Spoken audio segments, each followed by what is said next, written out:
Nah, jadi kita udah baca ya surah Al-Imran dari terjemahannya Abdul Halim, Quran yang versi Oxford.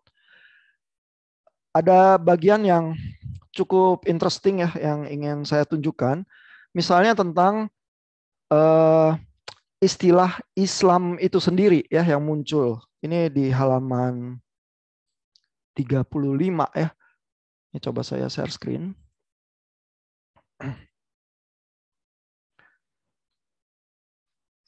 Ini halaman 35 di ayat ke-19 ya. Coba kalau kita lihat ayat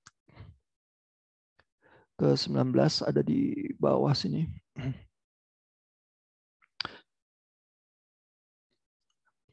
Ya, ini mungkin mulai dari ayat 18 ya supaya lengkap ya. God bears witness that there is no God but him ya. Ini apa pesan inti sekali ya dari agama Islam ya. No God but Allah ya. Ini kan tauhid ya. As do the angels and those who have knowledge.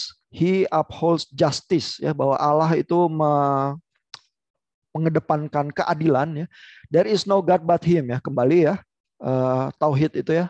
The Almighty, the All-Wise. True religion in God's eyes is Islam. Nah, ini di sini justru yang interesting adalah Abdul Halim buat kurung ya, penjelasan yang cukup ekstensif di sini ya. Dia bilang Islam sebenarnya terjemahannya adalah devotion to him alone. Ya, lalu habis itu ada catatan kakinya ini, catatan kaki C ya. Lihat surah Al-Baqarah ini surah 2 128 above. Ya, jadi di motif ini udah muncul juga di Al-Baqarah 128 ya. Coba kita lihat ya, Al-Baqarah 128.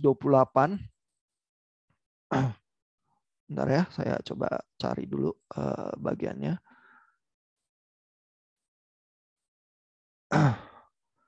128.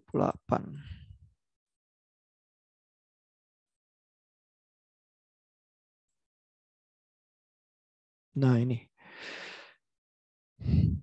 Sebentar, saya share screen lagi.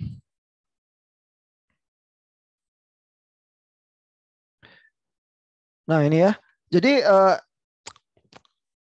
poinnya Abdul Halim ya adalah Islam itu tadinya mungkin bukan semacam nama yang melabel agama tertentu secara definitif begitu ya. Karena di dalam terjemahan ini ayat 128 ya, itu kata aslama itu diterjemahkannya berbeda nih ya. Ini 128, Our Lord make us devoted to you. Ya, jadi Islam itu terkait dengan devotion, ya, menyerahkan hati ya dan devosi kepada Tuhan. Ya, jadi intinya tauhid sebenarnya itu juga ya. Makanya kalau Bapak Ibu ingat argumennya Miroslav Volf ya, yang mengutip apa the common word yang apa scholars Islam dari seluruh dunia itu mengumpulkan untuk merespons lecture-nya Paus Benedict ya, mengatakan bahwa tauhid itu intinya adalah kasihilah Tuhan dengan segenap jiwamu. Ya, devotion ini nih Islam ini tauhid itu ya yang menjadi inti ajaran Islam juga. Itu klaimnya Miroslav Volf ya. Makanya Volf berpendapat bahwa Allahnya Islam dan Kristen itu sama ya karena juga mengajarkan mencintai Tuhan ya, devotion to God gitu ya. Nah, ini kata ini ya, ada catatan kakinya nih, B. Ya ini ya. Ini Abdul Halim menulis ya, aslama here means to devote oneself to the one God alone ya. Jadi ini akar katanya Islam. Ya sebenarnya ya. Artinya adalah devosi seseorang kepada Tuhan saja.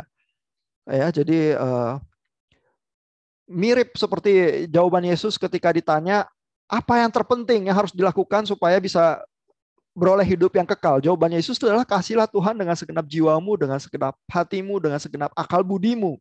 Begitu ya. Nah ini devotion to one God alone ya. So that Abraham will come to his Lord with his heart totally devoted to him. Begitu ya. Lalu ini ada kutipan surah-surah yang lain ya. Jadi kalau mengacu kepada Abraham, Abraham dianggap menunjukkan devosi itu kepada Tuhan juga ya. Di sini ya. Make our descendants into a community devoted to you. Show us how to worship and accept your repentance. For you are the ever-relenting, the most merciful. Begitu ya. Dan ini dikaitkan kepada misalnya ayat 130 ini terkait dengan agamanya Abraham. Ya, who but a fool would forsake the religion of Abraham? Ya, karena Abraham ini menunjukkan aslama itu, devotion to God. Gitu. Ya, jadi itu sehingga ada juga scholars ya seperti Reza Aslan ya, atau Fred Donner di University of Chicago yang bilang ya bahwa di awal di dalam perkembangan Islam itu sebenarnya tidak ada semacam batasan yang jelas ya, Islam itu seperti apa begitu ya, bahwa itu adalah agama yang berbeda ya, melainkan Islam dan juga kata mukmin, orang percaya itu lebih sentral dipahami sebagai ini loh, ini orang-orang yang mengarahkan hidupnya kepada Tuhan. Ya, bukan agama tertentu yang terpisah begitu ya. Nah, tapi kalau kita lihat misalnya terjemahan bahasa Indonesianya ya dibandingkan dengan ulasannya Abdel Halim itu ya, memang udah terjadi pergeseran ya di dalam pemahaman bahwa Islam itu jadi agama tertentu yang terpisah. Ya, at least terjemahan bahasa Indonesianya menunjukkan hal seperti itu ya. Ini dari web Quran ayat 19 Al-Imran ya. Ini terjemahnya gini, sesungguhnya agama di sisi Allah ialah Islam. Ya, jadi langsung diterjemahkannya dan ini tafsirnya ya, agama tertentu. Ya, dan agama yang di sisi Allah itu Islam. Ya. Tidaklah berselisih orang-orang yang telah diberi kitab kecuali setelah mereka memperoleh ilmu karena kedengkian di antara mereka ya. Tapi ayat ini juga mengkonfirmasi ya bahwa ada people of the book ya, orang-orang yang mendapatkan kitab yang sebelumnya ya, Injil, Taurat, Zabur ya. Nah, jadi tapi diberi penjelasan ya bahwa orang-orang yang diberi kitab sebelumnya itu akhirnya ada kedengkian ya, sehingga mereka berubah hatinya ya. Barang siapa ingkar terhadap ayat-ayat Allah, maka sungguh Allah sangat cepat perhitungannya. Gitu ya. Ini terjemahan bahasa Indonesia jadi seperti itu tuh. Kalau kita bandingkan ya ayat lengkapnya yang dari Abdel Halim. Ini ya, ayat 19. True religion in God's eyes is Islam.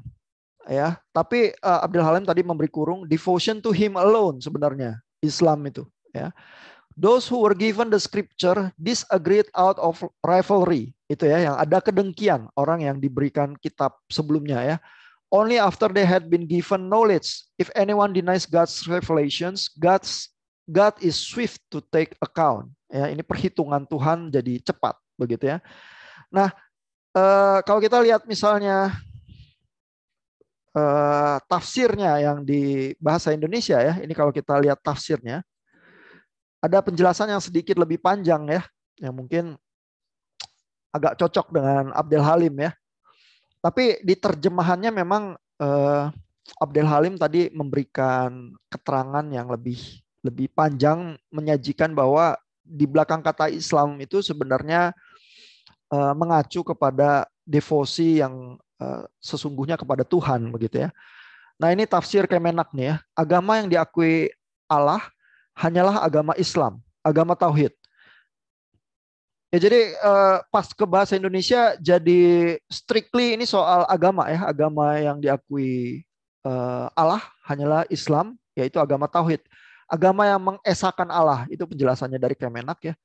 Dia menerangkan bahwasanya agama yang sah di sisi Allah hanyalah Islam. Semua agama dan syariat yang dibawa nabi-nabi terdahulu intinya satu, ialah Islam. Nah, tapi ada penjelasannya, yaitu berserah diri kepada Allah yang Maha Esa. Ya, jadi ada Islam itu yaitu berserah diri kepada Allah yang Maha Esa. Tetapi memang dikaitkan kepada syariat, dikaitkan kepada tauhid dan seterusnya, begitu ya. Nah, jadi di situ ada ruang tafsir ya. Kalau orang yang membaca ayat itu ingin membangun jembatan ya, dan terus bilang ya bahwa oh ya, semua orang yang menyerahkan hidupnya dan mengarahkan hatinya kepada Tuhan itu sebenarnya menjiwai Islam. Nah, itu bisa ya, karena Islam itu sendiri artinya devotion to one God itu ya. Nah, tapi kalau orang mau membaca secara lebih ada pagar agama gitu ya, itu juga bisa ya, seperti tafsir Kemenak itu. Ya, jadi sebenarnya di dalam ayat-ayat Quran itu juga ada ruang tafsir ya, yang sebenarnya bisa begini atau bisa begitu ya, tergantung jadi bagaimana ya kita menyikapi tafsirnya gitu ya. Nah,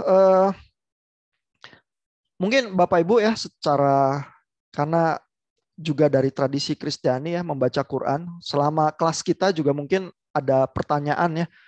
Lalu kalau membaca Quran atau membaca tradisi Islam ya, bagaimana ya sebenarnya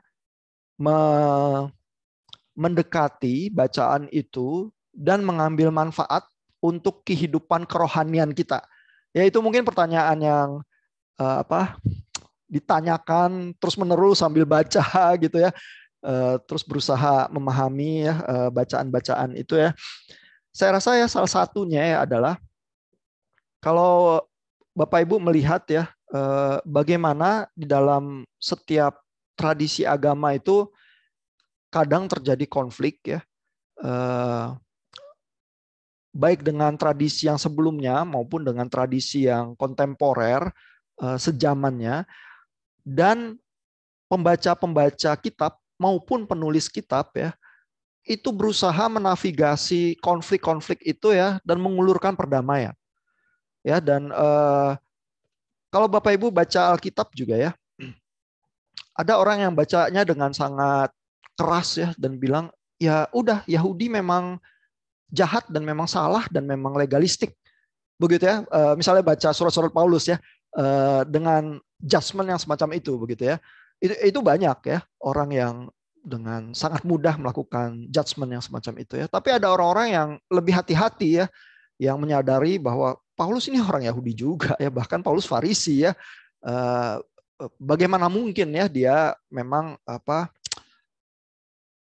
memang kata-kata Paulus bisa ada yang keras ya di beberapa bagian ya, tetapi mestinya dia ada maksudnya tertentu ya, bukan semata-mata membuang seluruh tradisi dan pekerjaan Tuhan yang memang sudah muncul di perjanjian lama begitu saja. Begitu ya, sehingga pembacaan itu lebih hati-hati, lebih kontekstual, lebih berusaha memperlihatkan bahwa Paulus ini di dalam misinya kepada yang Gentiles, kepada yang kafir, ya sebenarnya berusaha mengulurkan tangan cinta kasih Tuhan kepada yang lemah, yang dianggap memang seringkali najis, tidak layak, dan lain sebagainya begitu ya. Karena Paulus meyakini di dalam Kristus itulah yang terjadi dan cinta kasih Tuhan itu sudah tercurah ya kepada seluruh umat manusia begitu ya. Nah, jadi pembacaan itu bisa macam-macam ya. Dan kalau kita lihat scholars Islam ya membaca Quran juga sama ya. Dan di dalam Quran juga kita lihat ya betapa kompleksnya relasi yang terjadi antara komunitas Islam dengan komunitas Yahudi dan Kristen yang ada di Jazirah Arab pada saat itu. Ya, dan ayat-ayat itu juga ada ayat-ayat yang sangat friendly ya, yang Bapak Ibu dari awal kuliah ini juga udah baca di berbagai bagian ya. Nanti mungkin ditemukan lagi juga ketika Bapak Ibu baca Al-Maidah dan sebagainya. Di Al-Imran juga ada ya bagian itu yang menyebut people of the book. Nanti coba kita lihat ya. Itu sangat friendly karena mengkonfirmasi. Tetapi kita lihat juga memang ada konflik dan ada pertikaian ya yang tercermin juga dari ayat-ayat itu ya, karena situasi di Jazirah Arab juga bisa jadi sangat genting. Ada kelompok yang menusuk dari belakang kelompok yang lain ya, karena ini kan memang sering terjadi tribal war ya di situ ya.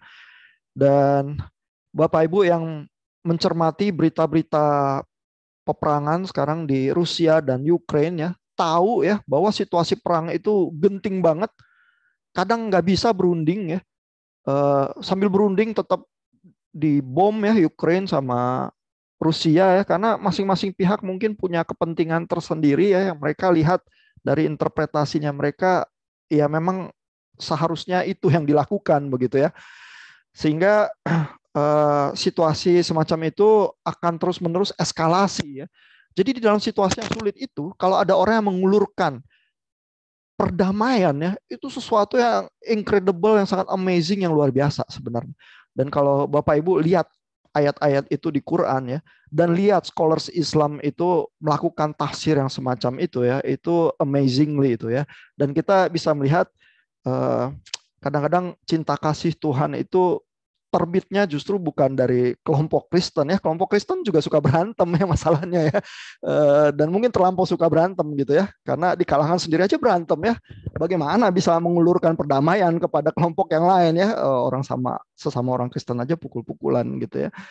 Nah, jadi di dalam hal itu ya, kalau Bapak Ibu lihat ya, ada usaha-usaha tafsir yang semacam itu, mungkin kelompok Kristiani juga bisa berusaha belajar ya, dan mengembangkan sesuatu yang disebut holy envy itu ya, bahwa kita itu iri ya dengan sesuatu yang suci, yang saleh, cinta kasih yang dari Tuhan, yang muncul justru dari kelompok yang lain ya, yang kadang-kadang membuat kita itu malu ya, sebagai umat Tuhan juga, kenapa kita nggak mampu ya menunjukkan hal-hal yang semacam itu ya. Dan terutama kalau kita di Indonesia ya, komunitas Kristen itu sangat banyak ya menerima kebaikan dari komunitas NU, komunitas Muhammadiyah yang mengulurkan perdamaian begitu ya. Kalau enggak, kali orang Kristen di Indonesia itu sengsara ya, karena minoritas bisa apa ya kalau dibully rame-rame sama yang mayoritas gitu ya. Dan melihat kebaikan dan pergerakan teologis yang penuh damai itu, kita bisa bersyukur dan mencoba belajar sih. Ya mungkin itu ya salah satu approach yang bisa ya menolong kerohanian kita ya kalau baca Quran ya atau tradisi Islam yang lain gitu. Itu usulan dari saya sih. Ada pertanyaan atau komentar dulu sejauh ini? Sebelum kita lanjut lihat beberapa bagian lagi yang interesting dari Al-Imran. Ada komentar? Silakan kalau ada.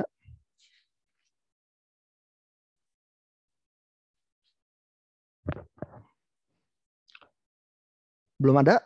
Kita coba lanjut ya. Ada bagian soal di Al-Imran itu, karena keluarganya Maria, jadi bagian tentang Maria itu cukup sentral juga ya. Itu di halaman 38 ya kalau kita mau lihat. Nah ini ya, saya share screen lagi.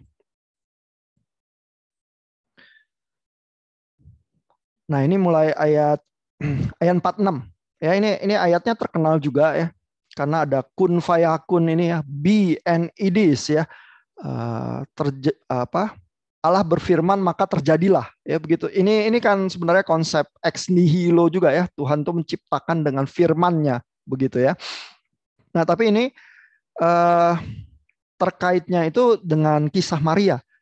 Ya, jadi ayat 46, ini Al-Imran ayat 46 ya, mengisahkan bicara tentang Yesus ya, bahwa Isa, he will speak to people in his infancy.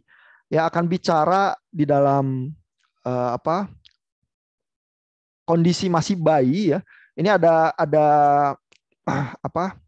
catatan kaki ya, A di sini. Ini Abdul Halim memberi catatan bahwa kata mahat ini itu tuh artinya sebenarnya bukan infancy ya, diterjemahkannya jadi dalam kondisi bayi, tapi itu tuh sebenarnya seperti tempat tidur anak kecil ya, jadi cradle ya, sehingga memang jadi tafsir yang biasa adalah Yesus itu masih bayi terus berbicara ya. Di sini Abdul Halim tidak menunjukkan ya sumber teks yang lebih tua munculnya kisah ini ya, tapi ada penafsir-penafsir lainnya. Kalau Bapak Ibu baca bukunya Nabil Qureshi misalnya, menunjukkan ini muncul dari kitab apokrifa ya, yang tidak masuk ke dalam kanon Alkitab Kristen, tetapi ada kisah ini ya, karena tidak masuk ke dalam kanon Kristen karena munculnya di abad keempat kalau nggak salah ya, jadi agak telat ya, sehingga memang dianggap tidak cocok ya di dalam tradisi Kristen untuk dimasukkan ke dalam kanon.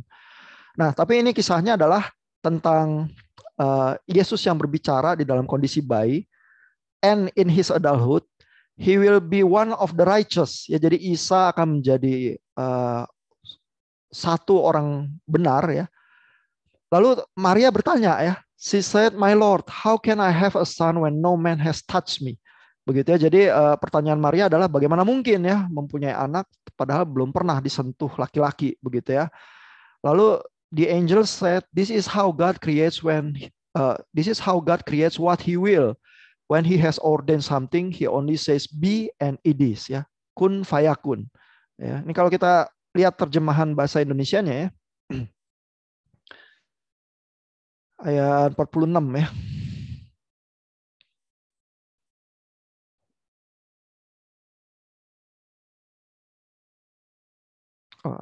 Ayat 46 dan 47 ini ya, coba ya. Saya share screen, saya share sound juga ya.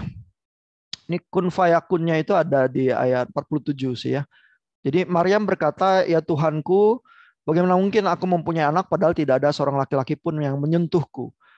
Dia, Allah berfirman, tadi dia ini Abdul Halim menafsirkannya ini angel ya, Jibril ini. Tapi di sini terjemahan bahasa Indonesia ditafsirnya Allah ya. Demikianlah Allah menciptakan apa yang Dia kehendaki. Apabila Dia hendak menetapkan sesuatu, Dia hanya berkata kepadanya, "Jadilah," maka jadilah sesuatu itu. Be and it is. Jadilah, maka jadilah, gitu ya. Ini kalau saya bunyikan ya ayatnya ya.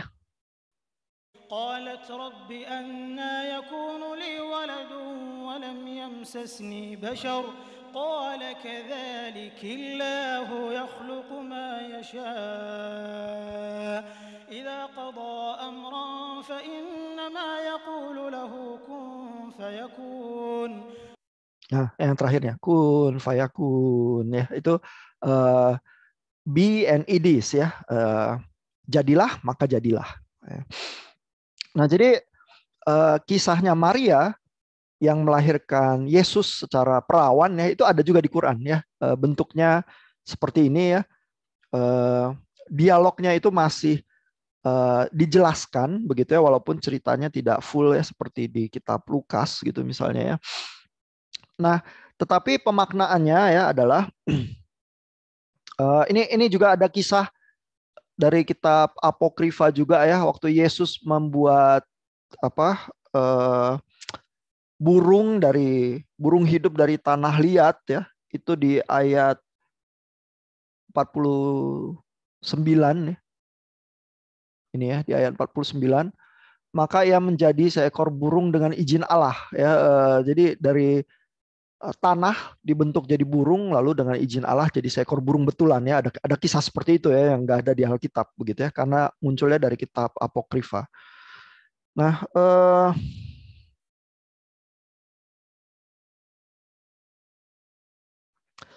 ya, namun yang menjadi ini ya, saya balik lagi ke kitabnya Abdul Halim ya, yang menjadi message utama ya dari kisah Maria sebenarnya apa? Ya, jadi kisahnya dikisahkan ulang di Quran, tetapi moral ceritanya ya adalah ini ya, yang di bagian bawahnya ya. Be mindful of God, obey me. God is my Lord and your Lord, so serve Him. That is a straight path. Ya, jadi jangan mengkritisi Maria begitu ya, karena dia membawa pesan dari Tuhan. Ya, yaitu Isa juga ya, Sang Firman yang lahir oleh Roh Kudus ya, oleh Jibril gitu ya kalau di dalam tafsirnya Quran begitu ya. Sehingga begitu Yesus itu bicara ya sebagai bayi dan membuat burung dari tanah liat begitu ya, maka yang dikonfirmasi sebenarnya adalah di dalam kisah ini tuh Maria. Ya, bahwa Maria itu sebenarnya tidak bersalah. Ya, orang-orang menuduh dia melakukan hal yang dosa ya, karena kok nggak disentuh laki-laki tiba-tiba punya anak ya, pasti ini udah dosa nih Maria gitu ya. Tapi Yesus itu mengkonfirmasi Maria ya, sehingga pesan moralnya adalah jangan lagi ya melawan nabi ya, jangan lagi mengkritisi Maria begitu ya, karena ini pesan dari Tuhan sendiri ya. Dan apa sulitnya begitu ya, kelahiran dari perawan Karena kun fayakun itu ya, karena kalau Tuhan berfirman maka itu jadi, begitu ya. Jadi kisahnya moralnya itu seperti itu ya, sehingga ayat-ayat ini yang muncul ya, ingatlah Tuhan ya, dan eh, layanilah Tuhan, begitu ya, ikutlah Tuhan karena inilah jalan yang lurus itu, begitu ya. Sehingga ini pesannya pesan yang sangat Islami sebenarnya, lahir dari kisah kelahiran Isa dari perawan Maria, begitu ya. Nah, kurang lebih seperti itu ayat-ayat kisah dari Alkitab yang digemakan lagi di Quran, namun punya pesan moral yang tersendiri. Iya, Bu Tiurma, angkat tangan. Silakan, Bu. Makasih, Pak. Saya tuh jadi penasaran, soalnya ini kan saya sebenarnya tulis juga di texting yang keberapa gitu, yang kedua atau yang ketiga gitu. Apa namanya? Kalau memang ada kisah Maria, dan sebenarnya lesson learn-nya kan berarti mau mengatakan bahwa Maria tidak bersalah gitu ya, kalau yang saya tangkap tadi dari Bapak. Terus letak kemiringan letak pembelajarannya itu sampai ke sekarang ini, Pak, kenapa ada di mana ya, Pak ya? Karena kalau kalau saya sering dengar itu malahan orang-orang tuh malahan tidak mempercayai bahwa Maria itu tidak bersalah, malahan kan bilang mosok perawan bisa hamil gitu, seolah-olah masih ada perkataan-perkataan seperti itu gitu yang sering saya dengar. Kalau di dalam tradisi Islam mestinya enggak ya, apalagi yang melakukan tafsir Quran baik-baik ya, bahwa kelahiran dari perawan itu diyakini dan diimani kok. Nah, tapi memang pesan moralnya apa ya? Kalau buat komunitas Kristen, pesannya adalah Yesus ini istimewa ya, karena lahir dari anak darah Maria, begitu ya, sehingga di dalam kisah-kisah Injil ya, Yesus memang digambarkan bukan manusia biasa ya, ini adalah inkarnasi ya dari Allah sendiri, begitu ya, yang menjelma menjadi manusia. Nah, pesannya kalau di Alkitab adalah pesan inkarnasi ya, dari kelahiran dari perawan itu. Tetapi kalau di Quran, kalau kita baca tadi ya, memang ayatnya adalah pesannya adalah kamu ingatlah Tuhan ya, dan ikutlah Tuhan dan jalan yang lurus itu. Ya, sehingga kisah kelahiran Yesus dari perawan mengambil bentuk pesan yang berbeda ya. Jadi bentuk pesan, kontur utama pesannya adalah ini Maria ini nabi juga ya, yang membawa pesan Allah. Ya, tetapi karena orang-orang itu menolak Tuhan ya, dan tidak taat kepada Tuhan, melupakan Tuhan, maka mereka itu mengkritisi Maria. Pasti udah berdosa, pasti udah melakukan sesuatu yang mungkar ya. Sehingga Tuhan harus melakukan keajaiban ya, membuat Isa itu yang padahal masih bayi itu berbicara dan mengkonfirmasi Maria. Begitu ya, sama seperti Tuhan mengkonfirmasi Muhammad, begitu ya, bahwa Muhammad memang membawa pesan dari Tuhan, sehingga orang-orang jangan lagi menolak Tuhan dan jangan lagi tidak percaya ya, melainkan berikanlah diri untuk devosi kepada Tuhan ya, dan devosi kepada Tuhan itulah Islam ya, karena aslama itu artinya kan memang itu gitu ya. Jadi bentuk pesan moralnya memang berbeda walaupun ceritanya sama. Jauh ya, Pak, bedanya ya? Ya itu persoalan tafsir ya. Ya, jadi memang beda ya. Dan ini juga di pertemuan diskusi kuliah tahun lalu kita udah bahas juga sih, bahwa pergeseran pemaknaan itu memang bisa terjadi ya di dalam teks-teks kitab suci sekalipun ya. Misalnya kalau Bapak Ibu baca Paulus ya, merefer kepada kisah Abraham ya di dalam pertengkaran yang hebat di surat Galatia itu ya, karena ada kelompok orang Kristen di Galatia yang memaksa orang Kristen yang non-Yahudi untuk disunat, ya kan? Lalu tentu musuh-musuhnya Paulus itu akan bilang ya, bahwa kisah Abraham itu apa moral ceritanya? Itu adalah kalau ikut Tuhan ya harus disunat, karena Abraham disunat loh. Ya, dan anak-anak keturunan Abraham semua disunat ya, melakukan hukum Musa ya, karena itulah tanda perjanjian dengan Tuhan ya, tanda covenant itu sendiri ya kan, dan itu yang diwarisi dan diyakini ya oleh Yudaisme begitu ya. Tapi Paulus baca kisah Abraham itu kan beda ya, karena musuhnya di Galatia menawarkan cerita Abraham dengan cara seperti itu, Paulus terpaksa handle cerita Abraham juga. Tapi pembacaannya Paulus beda. Paulus tuh bilang ya, loh, hukum Taurat itu datangnya di Musa itu ratusan tahun kemudian setelah zamannya Abraham. Apa yang diberikan kepada Abraham adalah iman yang tidak dibatalkan oleh hukum Taurat.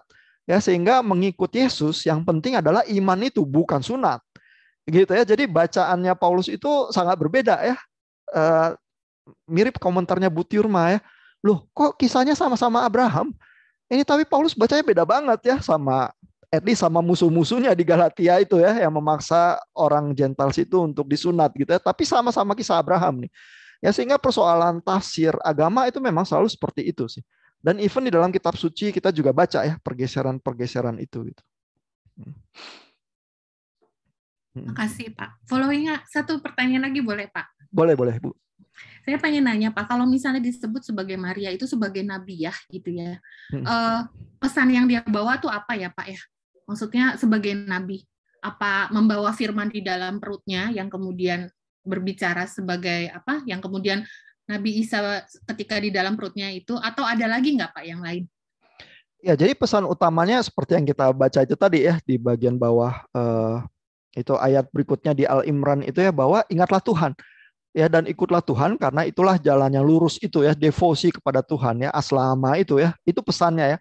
Namun memang analogi itu jadi menarik ya, karena Muhammad itu juga diberikan firman dari Tuhan, lalu Maria itu juga mengandung sang firman, begitu ya, dan dua-duanya mengalami penolakan, begitu ya, sehingga ayat Quran itu turun dan mengkonfirmasi Maria sekaligus mengkonfirmasi Muhammad, begitu ya, dan sehingga pendengarnya dan pembaca Quran itu didorong untuk ya sudah, kamu jangan tidak taat lagi, melainkan ikutlah Tuhan, gitu ya. Terima kasih Pak. Ya Bu. Nah,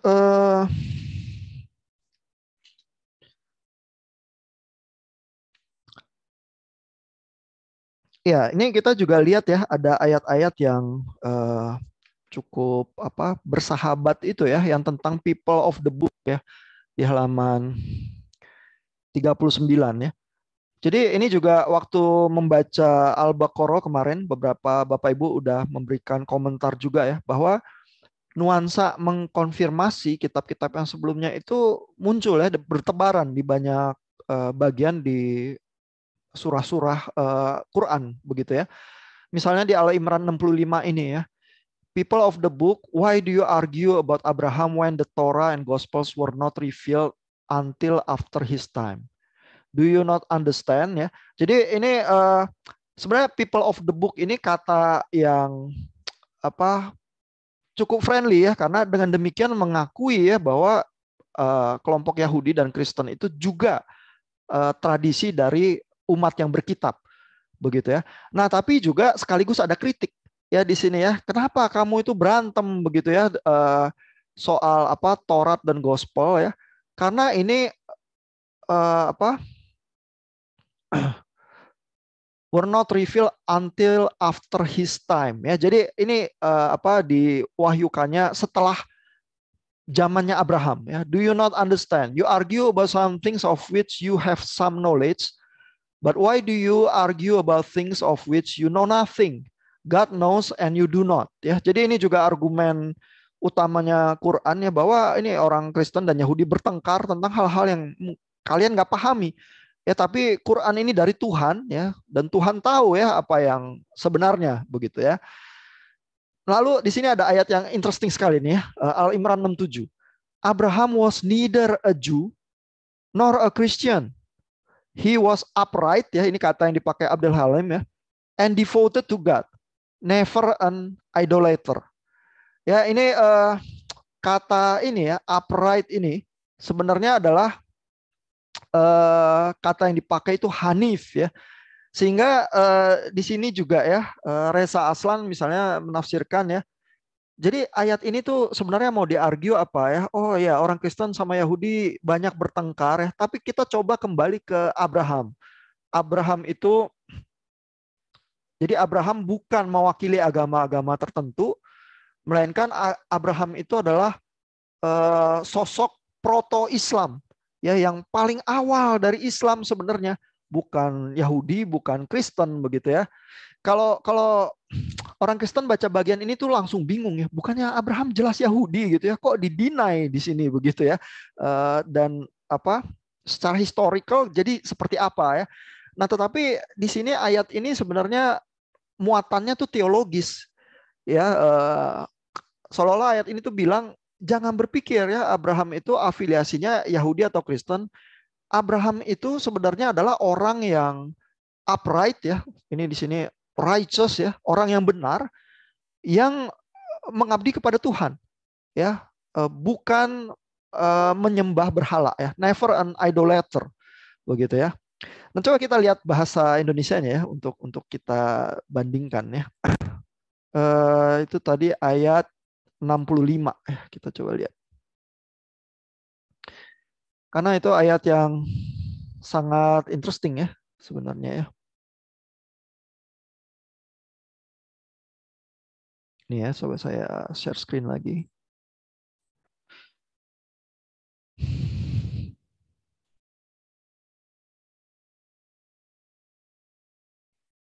Ini ayat 65. Wahai ahli kitab, mengapa kamu berbantah-bantahan tentang Ibrahim? Padahal Taurat dan Injil diturunkan setelah Ibrahim. Ya, jadi mari kita kembali ke yang lebih awal ya, gitu ya pesannya ya. Padahal Taurat dan Injil kan sesudah ya. Ini mirip seperti gaya argumennya Paulus sebenarnya ya. Paulus itu bilang Taurat itu diturunkannya jauh setelah Abraham ya, dan intinya cerita Abraham itu apa? Iman gitu ya. Kalau argumennya Paulus di Galatia kan seperti itu ya. Ini mirip nih, bunyinya hampir seperti itu ya.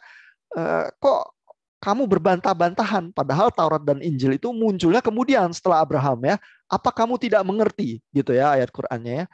Begitulah kamu berbantah-bantahan tentang apa yang kamu ketahui, tetapi mengapa kamu berbantah-bantahan juga tentang apa yang tidak kamu ketahui? Allah mengetahui sedang kamu tidak mengetahui ya. Lalu ayat ini ya, ayat 67. Ibrahim bukanlah seorang Yahudi dan bukan seorang Nasrani, tetapi dia adalah seorang yang lurus ya, upright itu ya, seorang yang lurus. Muslim ya, Muslim itu devoted to God, itu tadi ya terjemahannya Abdul Halim ya. Dan dia tidaklah termasuk orang-orang yang musyrik ya, bukan idolater ya, bukan penyembah ilah-ilah begitu ya. Jadi ini argumennya ya di ayat-ayat ini adalah kita kembali kepada yang lebih awal ya. Kisah Abraham itu sebenarnya artinya apa ya? Artinya apa? Menyembahlah kepada Tuhan begitu ya, dan apa? Ambillah jalan yang lurus itu. Ya, jadilah seorang hanif ya.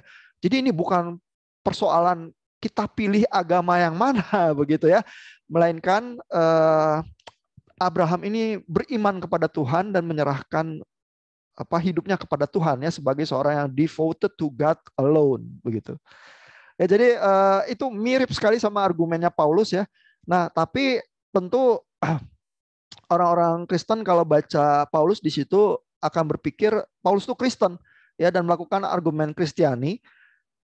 Dan orang Islam yang baca Quran akan berpikir ya Abraham itu Islam ya, dan paling tidak proto-Islam ya, karena itulah argumennya yang di situ yang dikemukakan hadir di dalam ayat-ayat Quran itu.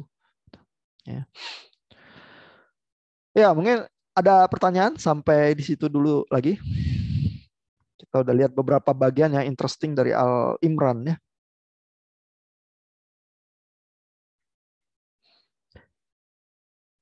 Nah, jadi scholars ya yang biasanya berusaha mengulurkan supaya bisa ada persahabatan ya antara Islam dan Kristen ya. Itu membaca bagian-bagian itu ya, secara historical akan berusaha menunjukkan ya bahwa sampai kata Islam itu mengambil makna satu agama yang terpisah begitu ya, itu tuh sebenarnya ada pergeseran waktu ya. Dan di awal yang terjadi adalah yang ditekankan adalah menyembah Tuhan yang benar itu. Itu inti ajarannya. Ya, sehingga kalau semua agama ya apapun itu menyembah Tuhan yang satu dan Tuhan yang benar itu, maka sebenarnya udah menjiwai Islam itu sendiri ya. Jadi dengan cara baca yang demikian itu bisa lebih inklusif gitu ya. Muslim scholars yang berusaha membaca pergeseran historical yang terjadi dalam pemaknaan Islam, seringnya movement pemikirannya itu seperti itu. Ya, tetapi kalau yang membacanya udah lebih konkret dengan pagar agama ya, bahwa ya nggak cukup ya kamu bilang kamu menyembah Tuhan ya, tapi menjalankan syariat nggak begitu ya, karena itulah sebenarnya tanda Islam itu sendiri begitu ya. Nah kalau membacanya seperti itu jadinya lebih menekankan keterpisahan begitu ya. Nah ini juga kalau Bapak Ibu baca Paulus ya, itu juga ada variasi itu ya. Jadi apakah Paulus itu menekankan keterpisahan ya, atau sebenarnya berusaha menginclude pihak yang lain? Nah ini juga jadi pertanyaan tafsir yang bisa tidak sederhana ya. Kalau mau menekankan keterpisahan, ya bacanya biasanya adalah ya ini kan Paulus mengkritisi ya orang-orang Yahudi yang memang jelas salah. Ya, mereka legalistis, maunya sunat dan lain sebagainya begitu ya. Nah, tapi kalau bacanya lebih inklusif ya, maka akan bisa seperti ini ya, bahwa Paulus itu bukan sebenarnya menolak keyahudian loh, dia sendiri disunat kok. Ya, Timotius juga masih disunat kok, itu muridnya dia langsung ya. Tetapi yang dia berusaha dorongnya adalah dalam Kristus ini kehidupan keagamaan itu berbeda. Ya kamu jangan paksa yang Gentiles itu untuk disunat juga ya, karena inti seluruh ajaran agama bukan terletak di sunat ya, melainkan kepada bagaimana kita mengasihi dan mencintai Tuhan, karena Tuhan udah mengasihi dan mencintai manusia lewat karya Kristus itu ya. Nah intinya Paulus itu bisa dibaca seperti itu ya, ke arah yang lebih inklusif ya, bukan soal aturan agama atau sunat, atau justru malah lebih menekankan aturan-aturan agama yang Kristiani ya, dan mengeksklud yang Yahudi gitu ya. Jadi ketergelinciran tafsir itu ya, itu tipis banget itu sebenarnya ya. Dan ketika seseorang baca teks ya dan baca kitab suci ya, di situ dia melakukan pilihan-pilihan ya, teologi dan tafsir semacam apa yang ingin dia ajukan gitu ya. Nah, mungkin sampai di situ. Kalau ada komentar atau pertanyaan, silakan.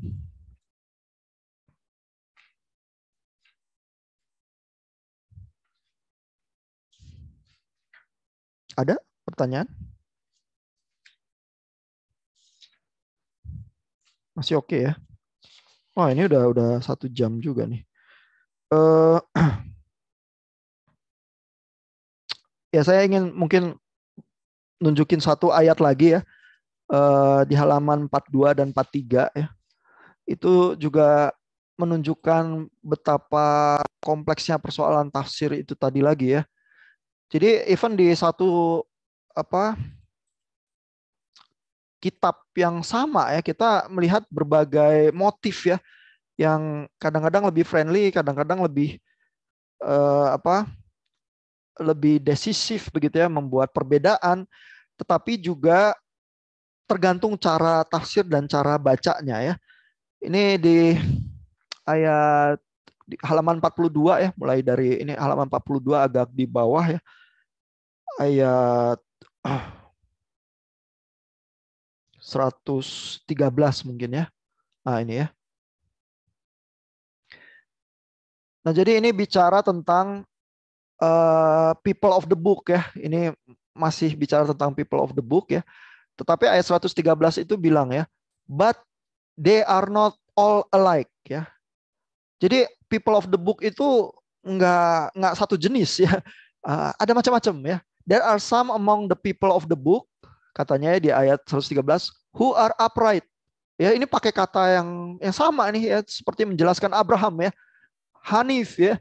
Jadi ada orang people of the book itu, Kristen atau Yahudi ya, who are upright, who recite God's revelations ya, during the night, who bow down in worship ya, yang menyembah Tuhan begitu ya, who believe in God and the last day ya, yang percaya kepada Tuhan dan hari akhir, who order what is right and forbid what is wrong, who are quick to do good deeds, ya, yang melakukan hal-hal yang baik. These people are among the righteous, and they will not be denied for whatever good deeds they do. God knows exactly who is conscious of him. Ya, jadi kalau people of the book itu berbuat baik, ya, menyembah Tuhan, percaya kepada Tuhan, menjauhkan diri dari hal-hal yang salah, begitu ya. Ini mereka nggak akan kehilangan pahala mereka.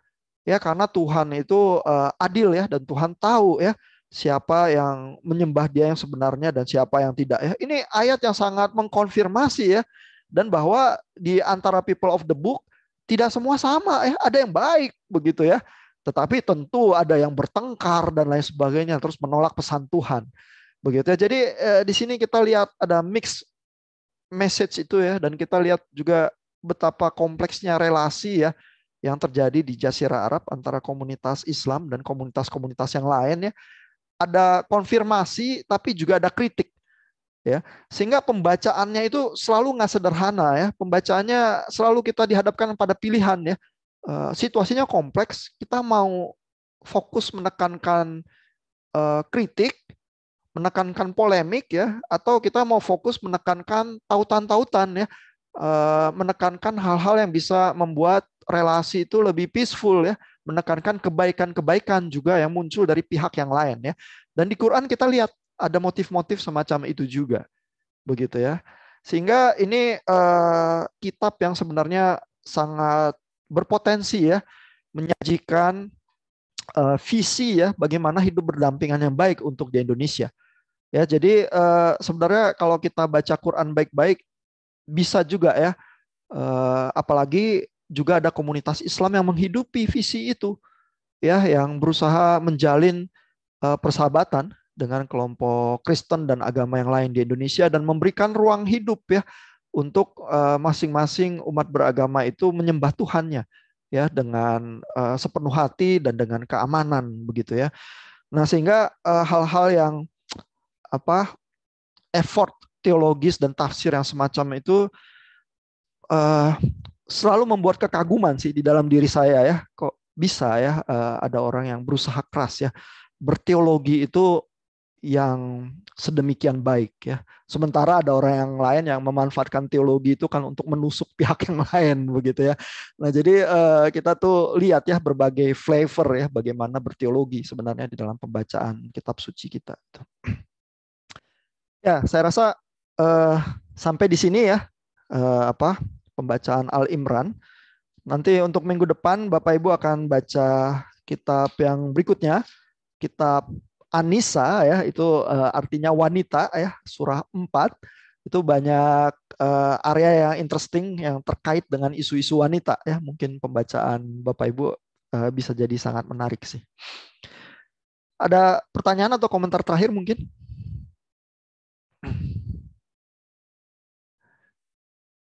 Kalau nggak ada, kita cukup sampai di sini, ya. Saya harap Bapak Ibu tetap sehat dan tetap di dalam lindungan Tuhan. Terus kita ketemu lagi minggu depan untuk diskusi lebih lanjut, ya, tentang bacaan Bapak Ibu. Ya.